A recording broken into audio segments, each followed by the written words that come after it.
आज आम यह भिडियो षष्ठ श्रेणी भूगोल बहिर चतुर्थ अध्याय पृथ्वीर गति विषय अभ्यास कार्य आलोचना करवा। एक नंबरटी कही निम्नलिखित वाक्यगुड़िकर शून्यस्थान पूरण कर। क नंबरटी कही विषुव वृत्त ठारे थिबा पृथ्वीर आवर्तनर बेग घंटा प्रति डैश किलोमीटर। Answer 1770 kilometre. तापर ख नंबरटी कही पृथ्वीर दुई मेरु ठारे आवर्तनर बेग घंटा को डैश किलोमीटर। Answer 0 kilometre. तापर ग नंबरटी कही पृथ्वीर अक्ष तार कक्षतल सहित डैश डिग्री कोण करी आनत थाए। आंसर 66.1/2 डिग्री कोण। तापर घ नंबरटी कही साधारणतः दुईटी अधिवर्ष मध्य व्यवधान डैश वर्ष अटे। आंसर 4 वर्ष। तापर 2 नंबरटी कही निम्नलिखित प्रश्नगुड़िकर उत्तर गोटे किंबा दुईटी वाक्य लेख। क नंबरटी कही पृथ्वीर केते प्रकार गति अच्छी और सेगुड़िक कौन कौन। आंसर पृथ्वीर दुई प्रकार गति अच्छी सेगुड़िक हेउछि आवर्तन बा दैनिक गति और परिक्रमण बा वार्षिक गति। तापर ख नंबरटी कही पृथ्वीर आवर्तनर बेग भूपृष्ठर केउठारे सर्वाधिक और काहींकी। आंसर पृथ्वीर आवर्तनर बेग विषुव वृत्त ठारे सर्वाधिक कारण विषुव वृत्तर परिधि सबुठारु अधिक तेणु यह सेठारे सर्वाधिक बेगरे आवर्तन करिथाए। तापर ग नंबरटी कही पृथ्वीर आवर्तनर बेग खूब अधिक होइथिले मध्य आमे काहींकी ताहा अनुभव करि पारु नाही। आंसर पृथ्वी अधिक बेगरे गति करुथिले मध्य ताहा आमको जଣା पड़े नाही कारण पृथ्वीर आकार बहुत बड़। पृथ्वीर आयतन तुलन में आमर स्थिति एक ग्लोब रे सामान्य बिंदु सदृश। तापर घ नंबरटी कही पृथ्वीर आवर्तनर बेग केउठारे सर्वनिम्न और काहींकी। आंसर पृथ्वीर आवर्तनर बेग मेरुठारे सर्वनिम्न होइथाए कारण आवर्तन समय एहार मेरु दुईटी स्थिर रहिथाए। तापर ओ नंबरटी कही पृथ्वीर परिक्रमण को काहींकी तार वार्षिक गति बोली कहा जाए। आंसर पृथ्वीर परिक्रमण को तार वार्षिक गति कहा जाए कारण एही परिक्रमण गति फल रे पृथ्वी रे वर्ष संगठित होइथाए एवं ऋतु परिवर्तन संगठित होइथाए। तापर 3 नंबरटी कही निम्नलिखित प्रत्येक प्रश्नर उत्तर लेख। क नंबरटी कही पृथ्वीर उत्तर गोलार्ध और दक्षिण गोलार्ध रे ग्रीष्म ऋतु वर्षर केउ केउ समय रे किपरि संगठित हुए चित्र सह बुझाई लेख। आंसर जून मास 21 तारिख बेलू पृथ्वीर उत्तर गोलार्ध सूर्य आड़कू आनत हो रही थाए। एही दिन कर्कट क्रांति 23.1/2 डिग्री उत्तर अक्षांश उपरे सूर्य किरण लंब भाव में पड़ी थाए। एही दिवस को ग्रीष्म अयनांत दिवस कहुए। सेतेबेले उत्तर गोलार्धरे तापमात्रा अधिक होता है तेणु सेठारे ग्रीष्म ऋतु होता है।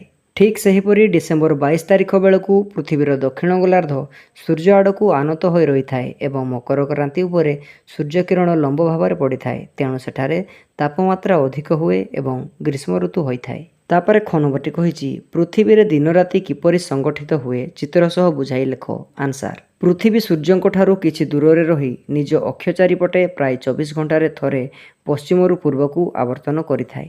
पृथ्वीर एही आवर्तन द्वारा ताहार पृष्ठभाग थिबा प्रत्येक स्थान दिनर 24 घंटा मध्यरु 12 घंटा एहार अर्धांशरे आलोक एवं अवशिष्ट 12 घंटा अर्धांशरे अंधार रही थाए। जेउ द्राघिमा रेखाटी पूर्व दिगरे पृथ्वीर अंधकार अर्धांश परित्याग करी आलोकित अर्धांशरे प्रवेश करे सेतेबेले सेही द्राघिमा रेखा उपरे अवस्थित समस्त स्थान रे सूर्योदय हुए।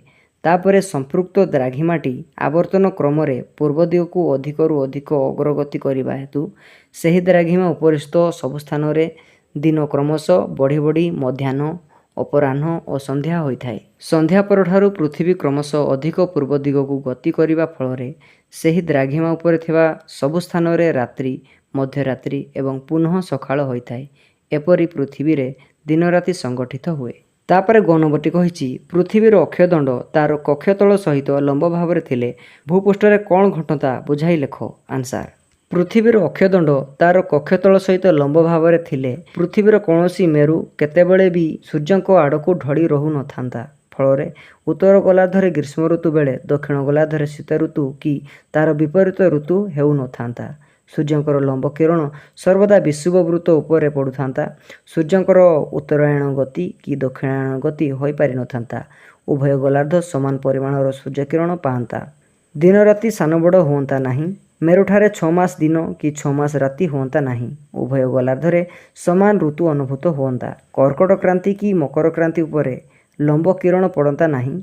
आलोक वृत्त सर्वदा उभय मेरु को स्पर्श करुथा। ତାପରେ 4 ନମ୍ବରଟି କହିଛି ପାର୍ଥକ୍ୟ ଦର୍ଶାଅ। କ ନମ୍ବରଟି କହିଛି ଆବର୍ତ୍ତନ ଓ ପରିକ୍ରମଣ। ଆନ୍ସାର ଆବର୍ତ୍ତନ। ପୃଥିବୀ ନିଜର ଅକ୍ଷ ବା ମେରୁଦଣ୍ଡ ଚାରିପାଖରେ ଘୂରିବାକୁ ଆବର୍ତ୍ତନ ବା ଆହ୍ନିକ ବା ଦୈନିକ ଗତି କୁହାଯାଏ। ପରିକ୍ରମଣ।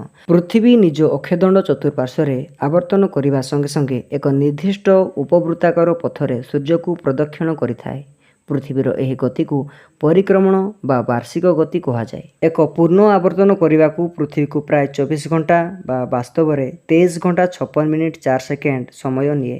ଏହା ଫଳରେ ଦିନ ରାତି ହୁଏ। ଥରେ ପୂର୍ଣ୍ଣ ପରିକ୍ରମଣ କରିବାକୁ ପୃଥିବୀକୁ ପ୍ରାୟ 365 ପୂର୍ଣ୍ଣ 1/4 ଦିନ ବା 1 ବର୍ଷ ସମୟ ଲାଗେ। ଏହା ଫଳରେ ଋତୁ ପରିବର୍ତ୍ତନ ହୁଏ ଏବଂ ପୃଥିବୀରେ ବର୍ଷ ସଂଗଠିତ ହୁଏ। ତାପରେ ଖ ନମ୍ବରଟି କହିଛି ଗ୍ରୀଷ୍ମ ଅୟନାନ୍ତ ଦିବସ ଓ ଶୀତ ଅୟନାନ୍ତ ଦିବସ। ଆନ୍ସାର ଗ୍ରୀଷ୍ମ ଅୟନାନ୍ତ ଦିବସ। ଜୁନ୍ 21 ତାରିଖ ବେଳକୁ ପୃଥିବୀର ଉତ୍ତର ଗୋଲାର୍ଦ୍ଧ ସୂର୍ଯ୍ୟ ଆଡ଼କୁ ଢଳି ରହିଥାଏ। ଏହି ଦିନ 63.1/2 ଡିଗ୍ରୀ ଉତ୍ତର ଅକ୍ଷାଂଶ ବା କର୍କଟ କ୍ରାନ୍ତି ଉପରେ ସୂର୍ଯ୍ୟ କିରଣ ଲମ୍ବ ଭାବରେ ପଡ଼ିଥାଏ। ଏହି ଦିବସକୁ ଗ୍ରୀଷ୍ମ ଅୟନାନ୍ତ ଦିବସ କହନ୍ତି। ଏହି ସମୟରେ ଉତ୍ତର ଗୋଲାର୍ଦ୍ଧରେ ଗ୍ରୀଷ୍ମ ଋତୁ ଓ ଦକ୍ଷିଣ ଗୋଲାର୍ଦ୍ଧରେ ଶୀତ ଋତୁ ହୋଇଥାଏ। ଶୀତ ଅୟନାନ୍ତ ଦିବସ। ଡିସେମ୍ବର 22 ତାରିଖ ବେଳକୁ ପୃଥିବୀର ଦକ୍ଷିଣ ଗୋଲାର୍ଦ୍ଧ ସୂର୍ଯ୍ୟ ଆଡ଼କୁ ଢଳି ରହିଥାଏ। ଏହି ଦିନ 23.1/2 ଡିଗ୍ରୀ ଦକ୍ଷିଣ ଅକ୍ଷାଂଶ ବା ମକର କ୍ରାନ୍ତି ଉପରେ ସୂର୍ଯ୍ୟ କିରଣ ଲମ୍ବ ଭାବରେ ପଡ଼ିଥାଏ। ଏହି ଦିବସଟିକୁ ଶୀତ ଅୟନାନ୍ତ ଦିବସ କହନ୍ତି। ଏହି ସମୟରେ ଉତ୍ତର ଗୋଲାର୍ଦ୍ଧରେ ଶୀତ ଋତୁ ଓ ଦକ୍ଷିଣ ଗୋଲାର୍ଦ୍ଧରେ ଗ୍ରୀଷ୍ମ ଋତୁ ହୋଇଥାଏ। ତାପରେ 5 ନମ୍ବରଟି କହିଛି ଯଦି ପୃଥିବୀ ନିଜ ମେରୁଦଣ୍ଡ ଚାରିପଟେ ଆବର୍ତ୍ତନ କରୁନଥାନ୍ତା ତେବେ ଆମେ କି ପରିବର୍ତ୍ତନର ସମ୍ମୁଖୀନ ହୁଅନ୍ତେ। ଆନ୍ସାର ଯଦି ପୃଥିବୀ ନିଜ ମେରୁଦଣ୍ଡ ଚାରିପଟେ ଆବର୍ତ୍ତନ କରୁନଥାନ୍ତା ତେବେ ପୃଥିବୀରେ ଦିନ ଓ ରାତି ସଂଗଠିତ ହୁଅନ୍ତା ନାହିଁ। ଫଳସ୍ୱରୂପ ପୃଥିବୀର ଗୋଟିଏ ପାର୍ଶ୍ୱରେ ସର୍ବଦା ଦିନ ଓ ଅପର ପାର୍ଶ୍ୱରେ ସର୍ବଦା ରାତି ହୋଇଥାନ୍ତା। ପୃଥିବୀର ଦିନ ହେଉଥିବା ପାର୍ଶ୍ୱରେ ଅତିଶୟ ତାପମାତ୍ରା ଓ ରାତି ହେଉଥିବା ପାର୍ଶ୍ୱରେ ଅତିଶୟ ଶୀତକାଳ ଯୋଗୁଁ ପୃଥିବୀରେ ଜୀବଜଗତ ବଞ୍ଚିବା ସମ୍ଭବପର ହୁଅନ୍ତା ନାହିଁ। ଏହା ଫଳରେ ବାୟୁ ପ୍ରଭାବରେ ବାଧା ସୃଷ୍ଟି ହୋଇଥାନ୍ତା।